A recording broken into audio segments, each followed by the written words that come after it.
नमस्कार मित्रों।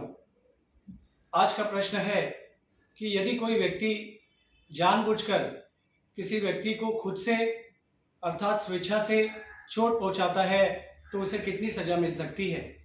भारतीय दंड संहिता 1860 अर्थात इंडियन पिनल कोड 1860 अर्थात आईपीसी की धारा 323 में इसके बारे में बताया गया है।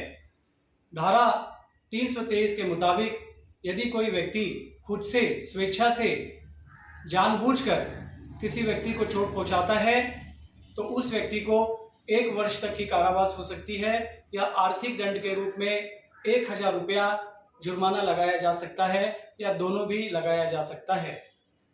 मित्रों, 323 जो ऑफेंस है यह नॉन कॉग्निजेबल है अर्थात पुलिस जो है बिना वारंट के आरोपी को गिरफ्तार नहीं कर सकती।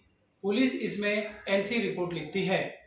ये जो अपराध है बेलेबल है अर्थात आरोपी को इसमें जमानत पाने का अधिकार है।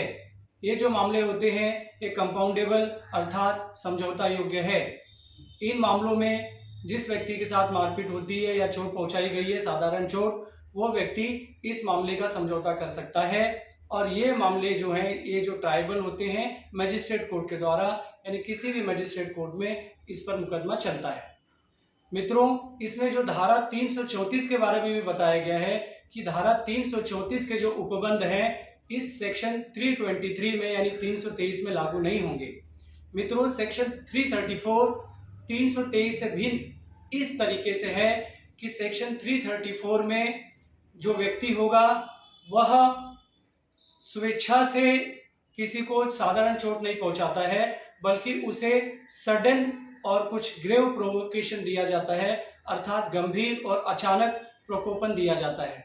उसका आशय यानी उसका इंटेंशन बिल्कुल भी नहीं होता, वह बिल्कुल भी नहीं चाहता या उसका आशय नहीं होता किसी को चोट पहुंचाने का उस व्यक्ति के अतिरिक्त जिसने उसे प्रकोपित किया है। यानी कि अगर जिस व्यक्ति ने उसे प्रकोपित किया उसके अलावा वो किसी भी व्यक्ति को साधारण चोट पहुंचाने के लिए न तो उसकी मंशा होती है न वो उसके बारे में कोई संभावना भी उसके मन में रहती है। अगर कोई व्यक्ति 334 के अंतर्गत कोई अपराध करता है तो उस व्यक्ति को 1 महीने तक का कारावास या 500 रुपये का आर्थिक दंड या फिर दोनों भी लगाया जा सकता है। सेक्शन 334 भी नॉन कॉग्निजेबल ऑफेंस है अर्थात पुलिस जो है बिना वारंट के आरोपी को गिरफ्तार नहीं करती, एनसी रिपोर्ट लिखती है। ये भी जो अपराध है ये बेलेबल होते हैं, जमानत पाने का अधिकार आरोपी के पास रहता है। ये मामले भी जो होते हैं कंपाउंडेबल होते हैं, समझौता योग्य होते हैं। जिसको चोट पहुंची है साधारण चोट वो व्यक्ति इसमें समझौता कर सकता है और इसका भी जो मुकदमा है ये किसी भी मजिस्ट्रेट न्यायालय में चलता है।